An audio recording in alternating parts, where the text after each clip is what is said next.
Class, let the chapters be started.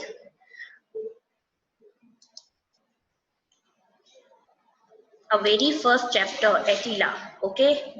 Now I hope you all are able to see your screen and keep your book with yourself.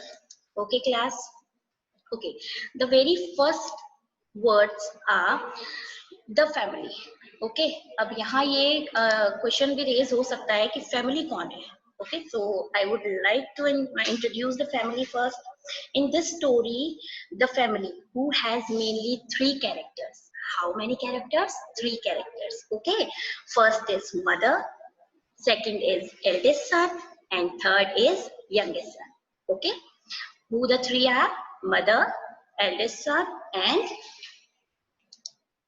youngest son. Okay, mother and eldest son, इनका role बहुत ज्यादा है. Youngest son and mother का. Okay, mother जिस dog को अपने घर पर लेकर आती है ना, उसी से चिढ़ जाती है, क्रिटिसाइज करने लगती है उसे.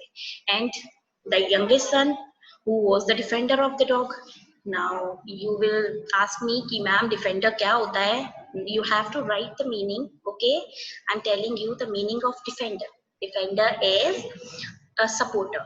ओके, और जो यंगेस्ट सन होता है किसका डिफेंडर होता है? डॉग का डिफेंडर होता है. मदर क्रिटिसाइज करती है और who was the defender of the dog? The youngest son was the defender of the dog. Okay, so I'm going to start this chapter. The family wanted a strong and formidable dog. The meaning of formidable here, a dog is strong enough to protect someone or his honor. Okay, ऐसा dog जो किसी को भी protect कर सकता हो. In other language, we can say a guard dog or a watch dog. The meaning of formidable is a guard dog and a watch dog. Okay, who could prevent break-ins and theft in their house. Okay, what the family wanted? The family wanted a formidable dog who could prevent them from the thieves. जो dog है वो उन्हें किससे बचा सकता था? Thief से. उन्हें चाहिए था भाई ऐसा कोई डॉग आए जिससे हम प्रोटेक्ट फील करें. ओके, तो अ 2 months old black and white puppy was brought home. वो क्या करते हैं? एक व्हाइट एंड ब्लैक पपी ले आते हैं अपने घर पर. इंटेंशन क्या होता है बिहाइंड इट? कि उन्हें प्रोटेक्शन चाहिए. ओके, किससे प्रोटेक्शन चाहिए? थीव से. Got it everyone? He was named Attila. And what was his name? Attila, after the scourge of Europe. और किसके बेस पर ये नेम रखा गया था? Scourge of Europe. He was a king of Europe. Okay, Scourge of Europe means king of Europe. And I will tell you about the Scourge of Europe in the further details. Okay, class? क्यों कौन था scourge of Europe और उनका Attila name क्यों रखा गया dog का, ये सब बातें हम नीचे करेंगे. Okay, he had square jaws. He is used for dog, not scourge of Europe. Okay, don't get confused. He किसके लिए यूज हुआ है? डॉग के लिए यूज हुआ है. Okay, listen it carefully. I'll ask you. Okay, he had square jaws, red eyes, pug nose and a massive head. उसके क्या थी? स्क्वायर जॉस थे, रेड आईज, बिल्कुल लाल आंखें जिसे देखकर अपने आप ही डर लगता है. राइट, अ पग नोज एंड एक चपटी सी नोज. पग मीन्स चपटी nose and a massive head. Massive means large head. अब आप इमेजिन कर सकते हो अगर ऐसा डॉग लेकर आए तो मीन्स कोई भी डर जाएगा, है ना. तो इसीलिए और डराने के लिए तो लाए थे वो कि भाई थीव्स अंदर एंटर ना हो सके, इसलिए ऐसा डॉग चाहिए उन्हें. तो कैसा डॉग लेकर आए थे? Square jaw, red eyes, pug nose and massive head he had. Okay, अब स्टोरी में देखिए ट्विस्ट कैसे आता है. He gave no hope that he would do credit to his name. उसका जो नेम लिखा गया था उसमें कोई भी इंटरेस्ट नहीं आया लोगों को, ना उसकी फैमिली मेंबर्स को, कि नेम तो हमने एटिला रख दिया and it was a name of a scourge of Europe. But the dog was not like that. Dog ऐसा था ही नहीं, जैसा दिखता था वैसा नहीं था. Right, so the chapter we are going to start from here. I hope you all got the summary of this chapter कि फैमिली डॉग चाहती है, डॉग ले भी आती है और डॉग लाने के बाद उनकी एक्सपेक्टेशंस क्या होती है, बट वो कैसे चेंज हो जाती है एक्सपेक्टेशंस. ओके, तो ये हमारी समरी है, इसके बारे में हम बाद में बात करेंगे. ओके, अब जो चैप्टर फर्दर हम पढ़ेंगे उसमें पता चलेगा. ओके, नाउ फर्स्ट मैं आपको इन्फॉर्म कर देती हूँ बेटा कि जो ये चैप्टर है, there are 3 levels in this story. Okay, कितने लेवल्स है? 3 लेवल्स। 3 लेवल से समझ रहे होंगे कि इसमें हमें 3 तरीके के सीक्वेंस पता चलेंगे कि कैसे स्टोरी में ट्विस्ट आता है। ओके, तो first level, describe, the author describe about the dog. First level में ऑथर ने किसको डिस्क्राइब किया है? डॉग को डिस्क्राइब किया है। Okay, in the second level, the dog criticised by mother. Dog किसके द्वारा क्रिटिसाइज किया जा रहा है? मदर के द्वारा। मदर ले तो आती है लेकिन लास्ट में पसंद बिल्कुल नहीं करती है उसे। अब वो क्यों नहीं करती वो आप आगे जानेंगे। Okay, and third level is how the dog became hero. यानी पहले तो उसे क्रिटिसाइज किया गया है, अब वो हीरो कैसे बन गया। तो ये सस्पेंस हम आगे पढ़ेंगे। ओके क्लास, तो I hope you all are really very ready to read this chapter.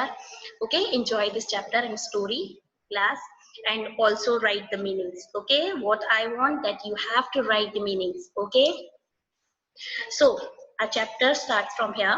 The puppy. Who's puppy here? Attila.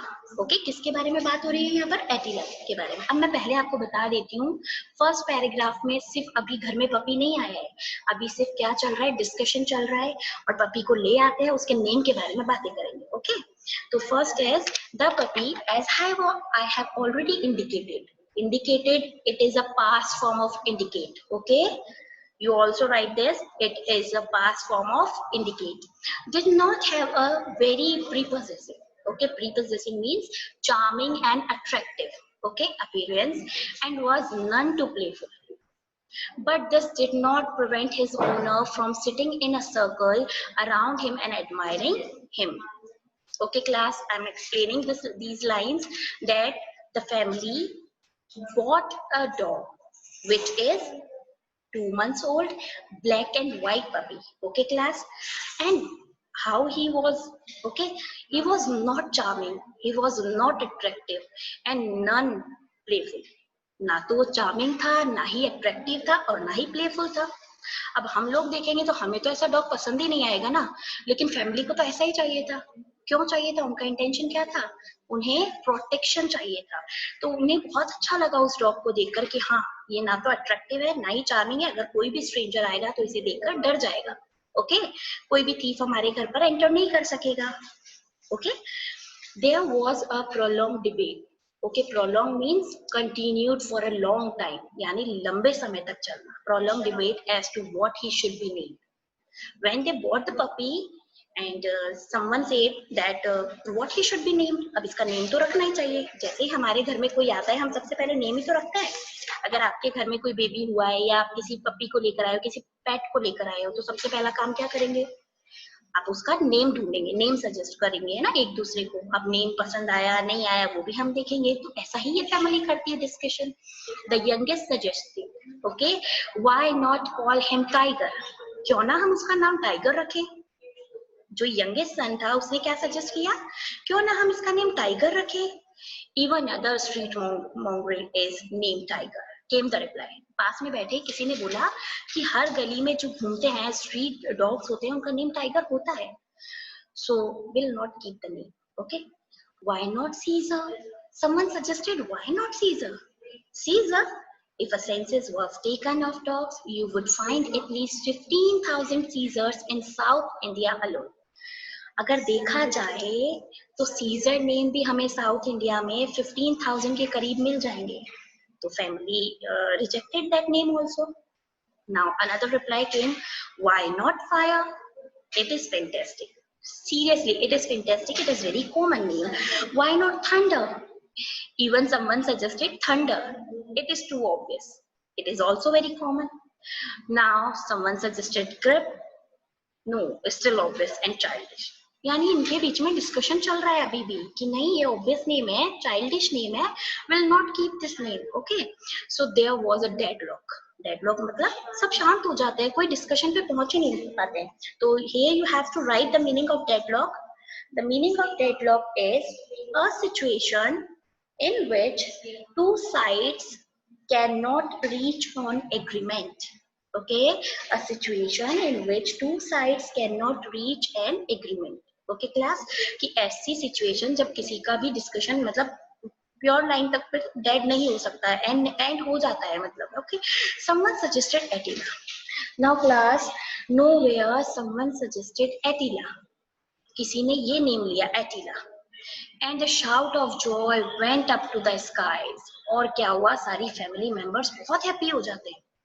क्यों हो जाते हैं? अब जैसा कि मैंने आपको ऊपर देखी है अपने बुक में first para, scourge of Europe, right? I have told you about scourge of Europe, that I'll explain you. Now the time has come that मुझे आपको बताना है कि कौन scourge of Europe होता है. Scourge of Europe was Attila. What was his name? Attila, and he was the king of Europe. ठीक है, scourge of Europe कौन था? King था, and he was very rude and bad and very harsh. Okay, and he used to be ill-treat people. लोगों के साथ अच्छा behave नहीं करता था, and he was very stubborn, बहुत ही जिद्दी था. So the intention behind keeping the name was that the dog maybe works like him. आपको समझ में आ गया होगा क्या इंटेंशन था, कि डॉग भी शायद इसी की तरह वर्क करेगा. इसका नेम हम एटिला रख देते हैं. आपने सोचा होगा ना कभी कि किसी का नेम रखते हैं तो हमें उसकी इमेजिनेशन या फिर उसकी हमें आने लग जाता है कि हाँ ये नेम उसका था, तो वो तो ऐसा था, हमें भी वैसे ही बनकर दिखाना है, राइट? तो वो लोग भी ऐसा ही कुछ करते हैं कि हमें भी नेम ऐसा ही कुछ रखना है, तो एटिला नेम रख दिया. अब एटिला कौन था? Scourge of Europe. Who was real Attila? Scourge of Europe, यानी यूरोप का किंग था, जो कि बहुत रूड था, हार्श था लोगों को लेकर. तो फिर उन्होंने भी उसका नेम क्या रख दिया? Attila. Okay, I hope you all got this para. I will again repeat this para in short summary that the family wanted a dog. फिर वो dog ले भी आते हैं. Okay, and they kept the name of dog was Attila. Okay, the dog name was Attila. उसका name Attila रख देते हैं और एटिला नेम से सब खुश होते हैं. Okay, अब हम आगे बढ़ते हैं स्टोरी में. But as the time passed, जैसे जैसे टाइम बीतता गया, okay, our Attila exhibited a love of humanity. Oh God, यहाँ तो अपोजिट हो गया सब कुछ. वो क्या चाहते थे? Attila should be rude. Attila क्या होना चाहिए? Rude होना चाहिए. But ये तो love and caring दिखा रहे हैं लोगों को. Okay, which was sometimes disconcerting. Disconcerting means confusing. ये हम लोगों के लिए, हम लोग कौन है यहाँ पर? फैमिली. ये फैमिली के लिए बड़ा कंफ्यूजिंग था. And in other language we can say totally unexpected. Okay, कि ऐसा कुछ करता था कि हमें तो बिल्कुल ये हमारा इंटेंशन ही नहीं था कि हम एटिला को इस तरीके से देखें. किस तरीके से? Attila showed some sign of humanity. He was not rude. He was rather very sweet. Rude भी नहीं था, इवन वो तो स्वीट और था. मतलब स्ट्रेंजर तो कौन डरेगा फिर उससे. And he never used to bark anyone. और कभी किसी पे बार्क करता ही नहीं था. तो ये सब चीजें देखकर ना वो लोग बहुत परेशान हो जाते हैं कि अब हम क्या करें आगे. हम डॉग तो ले आए, बट ये हमें प्रोटेक्ट कैसे करेगा, right? They put it down to his age. What child could help loving all creatures in their zeal to establish this fact? वो इस इमेजिनेशन को सोचने लग जाते हैं, क्या स्कर्ज ऑफ यूरोप ऐसा था? क्या वो भी ऐसे ही करता था? हमने जिस पर इसका नेम लिखा, तो उसको अब ये एज से मैटर करने लगते हैं. They went to the extent of delving. The meaning of delving here, trying hard to find out more information about something. Okay, किसी के बारे में इंफॉर्मेशन निकालना. अब ये फैमिली मेंबर्स किसके बारे में इंफॉर्मेशन निकाल रही है? किंग के बारे में, जो कि कहाँ का किंग था? यूरोप का किंग था. ओके, वो क्या हिस्ट्री निकालती है उसके बारे में कि scourge of Europe was like when he was a child. शायद स्कर्ज ऑफ यूरोप भी ऐसा ही था जब वो छोटा था. Okay, it was rumoured that, ऐसा हमने सुना है, दैट एज अ चाइल्ड, जब वो बच्चा था, he clung to his friend and to his parents friends. Okay, here meaning is clung, to hold someone. Okay, to hold someone.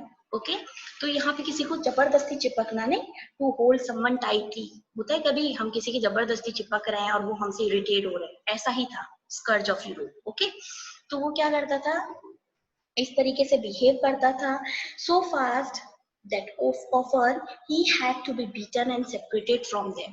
तो क्या होता था? जल्द ही उसे कोई मार करके साइड कर देता था, सेपरेट कर देता था. होता है हमारे साथ ऐसा कि अगर हम किसी के ज्यादा चिपकेंगे, किसी के साथ क्लम्प हो जाएंगे बहुत ज्यादा, तो वो हमें, ऑब्वियस बात है, वो हमें सेपरेट करेंगे. Okay, but when he was 14, जब वो 14 इयर्स का हुआ, he showed the first sign of his future. First sign of his future means कि वो कैसे रूड बना, how he became rude. He knocked down a fellow who tried to touch his marbles. Here you can see marbles. I think you all know about the meaning of marbles. Rolling marbles for play होता है खेलने के लिए, गोल गोल marbles play करने के लिए. तो जो किंग था यूरोप का, उसके मार्बल्स को किसी ने टच किया था और उसने उसको धक्का देकर गिरा दिया.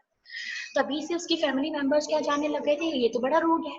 और and at the age 14 he became very rude to everyone. पहले तो सबके साथ क्लंक होता था, फिर वो सडन रूड हो गया. ओके, हाँ, this was increasing. Let our dog reach the parlor of 14 years and people would get to know his real nature. घर में फिर से डिस्कशन स्टार्ट हो जाता है कि शायद हमारा डॉग भी ऐसा ही होगा. मे बी ये भी 14 इयर्स का होगा, तो मे बी इसका नेचर हमें पता चल जाएगा, right? Okay, there are two reason behind it why do we keep dogs. Some of us fond of it. कुछ हम में से कुछ लोग हैं जिनको बहुत शौक है पेट्स को रखने का. ओके, तो इसलिए हम रखते हैं डॉग्स को घर पर. And second reason is security. Okay, कई लोग सिक्योरिटी के लिए डॉग को रखते हैं. क्लास, जैसे कि आपने कभी घर घर के बाहर लिखा हुआ देखा होगा, बी अवेयर फ्रॉम डॉग या फॉर डॉग्स. ओके, कि ऐसा होता है कि बी अवेयर फॉर डॉग्स. क्यों लिखते हैं वो लोग? कि कोई स्ट्रेंजर सीधा अंदर ना चला जाए, उन्हें सिक्योरिटी चाहिए होती है ना. That's why they wrote the name. Okay, they wrote the title कि बी अवेयर फ्रॉम डॉग. ऐसा है कि इसी सिचुएशन में दो सिचुएशन होती है, एक तो हमें पसंद होता है और दूसरा. Now the next para is, turn the page number 3. Okay class.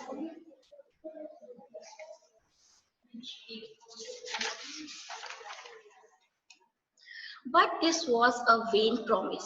ये कहाँ से बात स्टार्ट हुई है कि उन लोगों ने क्या कर दिया था, उन लोगों ने बातें की कि ऐसा बड़ा हो जाएगा तो शायद ये भी उस किंग की तरह होगा. But this was a when promise. ये क्या है? एक when promise means something without value. कि ऐसी बात जिसकी कोई वैल्यू नहीं हो. ठीक है, कि हम बातें तो कर रहे हैं बट डॉग ऐसा नहीं निकला. जैसे टाइम पास होता रहा, जैसे टाइम बीतता रहा, वो डॉग ऐसा नहीं था. He stood up 20 inches high. अब वो कितना बड़ा हो चुका है? 20 इंचेस हाई हो चुका है. Had a large frame. Frame किसे कहते हैं? कद काठी को. उसकी लार्ज फ्रेम हो चुकी है. And a forbidding appearance on the whole. और कैसा दिखता है? कि जैसे अनफ्रेंडली हो. ठीक है, कोई ऐसी होती है ना कि अनफ्रेंडली. फ्रेंडली तो होता है कि एकदम से घुलने मिलने वाला जैसा हो, लेकिन ये डॉग दिखने में बिल्कुल अपोजिट था जैसा वो खुद था. ठीक है, बट दैट वाज ऑल. लेकिन इतना ही था. A variety of people enter the gates of the house every day. बहुत सारे लोग आते थे घर में एज, जैसा कि मेडिकेंट्स. हुआ मेडिकेंट्स, बेगर्स. ओके, बेगर्स को कहते हैं mendicants. Bill collector, postman, tradesman and family friends. यानी सब लोग आते थे. स्ट्रेंजर थे डॉग के लिए तो. All of them were warmly received by Attila. लेकिन सारे क्या होते थे? एटिला सबको लव और अफेक्शन के साथ रिसीव करता था, वेलकम करता था. And it was very bad for the family. ये अच्छा इंप्रेशन नहीं था एटिला का फैमिली के लिए. Okay, the moment the gate click he became alert and stood up looking towards the gate. जैसा ही गेट क्लिक होता था उनके घर का, वो क्या करता था? खड़ा होता था और जल्दी से गेट की तरफ देखने लग जाता था या उसकी तरफ भागता था. By the time anyone entered the gate, Attila went blindly charging forward. और एटिला क्या करता था? उन्हें बिल्कुल जैसे कुछ नहीं दिख रहा, उनके पीछे पीछे चल पड़ता था. But that was all. बस इतना ही था और उसके अलावा कुछ नहीं करता था. कि भाई एकदम से इतना हो जाता था कि उसके पीछे चल गया. अब सपोज हमारे पीछे कोई आएगा तो हमें एक बार तो डर लगेगा ना, लेकिन एटिला उसके अलावा और कुछ नहीं करता था, बस सिर्फ पीछे जाता था. The person had only to stop and smile and Attila would melt. जो पर्सन एंटर होता था ना घर में, बस उसको एक स्माइल ही देनी होती थी और एटिला क्या हो जाता था? मेल्ट हो जाता था बिल्कुल. He would behave as if he apologised for even giving an impression of violence. वो इस तरीके से बिहेव करता था जैसे उसने किसी के साथ वायलेंस की हो या फिर किसी को हर्ट किया हो. He would lower his head. वो अपने हेड को, ही कौन है यहाँ पर? Attila. Okay, he would lower his head, curve his body and tuck his tail between his leg. अपनी टेल को लेग के बीच में टक कर लेता था. Roll his eyes and moan यानी इस तरीके से शांत हो जाता था as if he to say, जैसा कि वो कहना चाह रहा हो. कौन? Dog. Okay, how sad that you should have mistaken my gesture. Gesture means इशारा. कितना बुरा है ना कि तुम मेरे इशारे को नहीं समझ पा रहे हो. मैं तो तुम्हें सिर्फ लव शो करता हूँ और आप लोग डर जाते हो. आप लोग किसके लिए आए हैं यहाँ पर? स्ट्रेंजर्स के लिए. Okay, I only hurried down to greet you, मैं सिर्फ यहाँ जल्दी से आया हूँ आप लोगों को ग्रीट करने के लिए, वेलकम करने के लिए, okay. Till he was patted on head, patted का मीन्स होता है हाथ फेरना, किसी पेट के ऊपर हम हाथ फेरते हैं ना, स्ट्रोक अपने हेड को हिलाना, move their head and told, और कहना, यानी कब तक वो ऐसे रहता था, जब तक कोई इसको कह ना दे ही वॉज फॉरगिवन, कि वो माफ कर दिया गया है। Meaning of forgiven here means यानी माफ कर दिया गया है, third form of forgive, okay class. Forgive third form is forgiven. He would be in extreme misery, जब तक उसे कोई कह नहीं देता था कि आप माफ कर दिए गए हो, वो तब तक दुख में रहता था। मिजरी मीन्स दुखी होना, ओके क्लास। यहाँ तक समझ में आ गया है सभी को? आई hope you all getting it कि क्या होता है स्टोरी में। अब वो जैसे ही डॉग बड़ा हो गया है, उसका बिहेवियर बिल्कुल चेंज होने लग गया है, वो केयर और अफेक्शन दिखाने लगे हैं स्ट्रेंजर्स को, जबकि फैमिली क्या चाहती थी, थोड़ा रूड रहे स्ट्रेंजर्स के लिए ताकि हम प्रोटेक्ट फील कर सके, बट ऐसा कुछ नहीं था। वो तो क्या करता था, लव एंड अफेक्शन शो करता था, and this was very disconcerting about for the family, okay। now next para is gradually, धीरे धीरे he realized that his bouncing advance, bouncing means वो जंप करके जैसे गेट पर जाता था ना, तो धीरे धीरे डॉग को रियलाइज हुआ कि it is not good for the people who come inside, उन लोगों के लिए अच्छा नहीं है जो अंदर आते हैं, मैं जिस तरीके से जाता हूँ वो मुझे गलत समझते हैं। दे वर मच अनहैप्पी, ओके, कि वो खुश नहीं है मुझे देखकर और मिसअंडरस्टैंडिंग क्रिएट हो जाती है, ठीक है। And so when he heard the gate click he hardly stirred, stirred का मतलब होता है मूव करना, okay, to move, stirred meaning to move. अब तो उसने मूव करना ही बंद कर दिया था कि मेरे मूव से लोग डर जाते हैं, इसलिए अब तो उसने क्या कर दिया, बिल्कुल ही मूव करना ही बंद कर दिया। He merely looked in the direction and wagged his tail. Wag का मतलब क्या होता है, to move, okay? Wag meaning to move. To move यानी उसने अपनी टेल को मूव करना स्टार्ट कर दिया, मतलब बस वो एक ना इशारा देता था, गेस्चर शो करता था कि हाँ कोई आया है, और अपनी टेल को उसने मूव कर दिया, दैट्स इट, इतना ही करता था। कोई बात नहीं करना, कोई रूड बिहेव नहीं शो करना, कुछ भी नहीं, जैसा कि एक गार्ड डॉग की क्वालिटी होती है, ओके। तो ऐसा वो कुछ नहीं करता था। The people at home did not like this attitude very much. अब जो घर के मेंबर्स थे वो बिल्कुल पसंद नहीं करते थे इस एटीट्यूड को। क्यों पसंद करेंगे, उन्हें तो लगता था कि भाई डॉग तो ऐसा होना चाहिए। They thought it rather a shame, वो इसको क्या समझते थे, ये बिल्कुल शेमफुल बात है हमारे लिए, okay class. With this, our today's session is finished. Okay, class, हम इतना ही